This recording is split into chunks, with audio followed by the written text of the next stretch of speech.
Now, two senators who traveled to Libya just 20 days ago. They were part of the same delegation as Senator McCain, who joined us just a moment ago, Senators Lindsey Graham and Senator Mark Kirk. So, Senator Graham, starting with you, why is the capture or death of Muammar Gaddafi important to America? Well, it allows the Libyan people to move forward and make the hard decisions about how to form a democracy out of the ashes of a dictatorship. And what happens in Libya in terms of the regions, the oil supply, the Arab Spring, what happens in Libya will matter to us for decades to come. And with Gaddafi gone, it's going to free up the Libyan people to move forward. There was an editorial you wrote together, Senator Graham, from the Wall Street Journal. And one of the things that editorial said is that you would like to expand our economic ties. Because of your mention of oil, I'd like you to expand on that a little bit. How do we expand our economic ties with that country? Well, we can go over there and help them build their infrastructure up. There are a lot of business opportunities in Libya. They've had the country's been ravaged. They're looking for business partners, and we send business people over to talk with the new regime and try to get a better business relationship like we have all over the world. The partnership is important, isn't it, Senator Kirk, knowing who your partner is? It's widely assumed and known that Muammar Gaddafi was a bad guy. Are we 100% confident, though, that the members of this new government are the good guys? No, we're not 100%, but this is a very pro-American government. The people of Libya saw the aircraft of NATO overhead equalizing the battle with the professional military of Gaddafi. They basically assumed that nearly all the aircraft were American, even though many were British and French. And so because of that groundswell of public support for the United States, most Libyan politicians are going to want to be very friendly towards us. It sounds like you're very positive on the actions that President Obama took to make this happen. I am. This is a great win for the U.S. military, NATO, the Obama administration, but most importantly, the people of Libya. There are challenges. 28 separate militias now control Tripoli.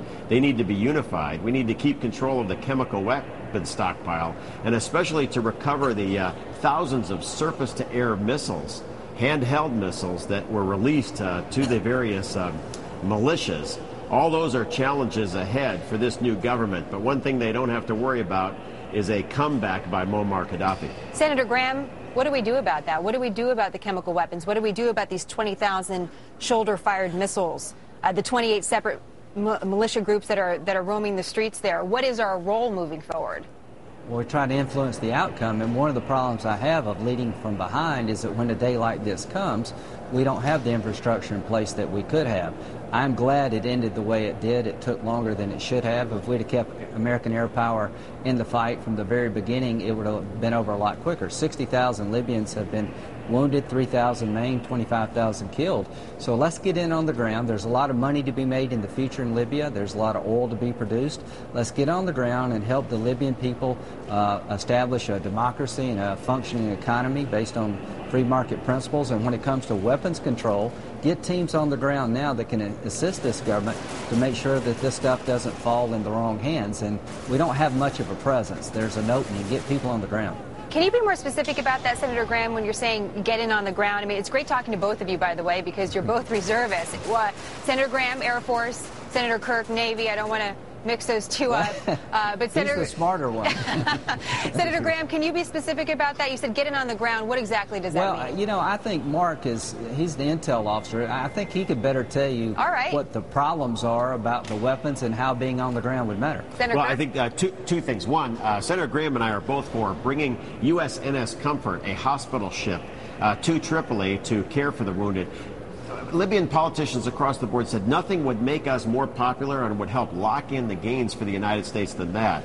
And then we need to make sure that we have enough funding and personnel to buy back and or gain custody of the surface-to-air missiles. If they are released from Libya, if they get throughout the Arab world, they could become a long-term danger to civil aircraft around the globe. We're talking about this at a time where there's great austerity, obviously, within our own government and potentially cutbacks within the Defense Department. Do we have the money to do this? Is this really at the top of our list of national interests to invest in? It should be. It should be. Number one, they're going to pay us back. They have $34 billion of frozen assets under our control. And as Mark said, the number one request was help us with our wounded. We have a lot of people who have been maimed, lost legs, and lost arms.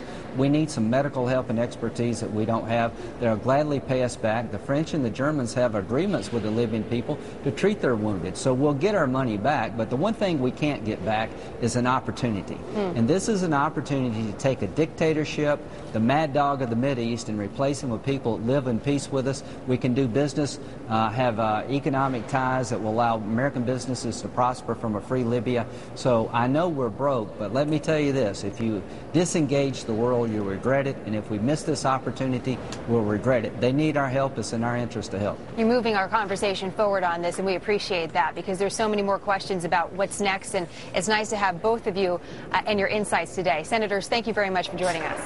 Thanks for having us. Thank you. So all across Libya, the rebels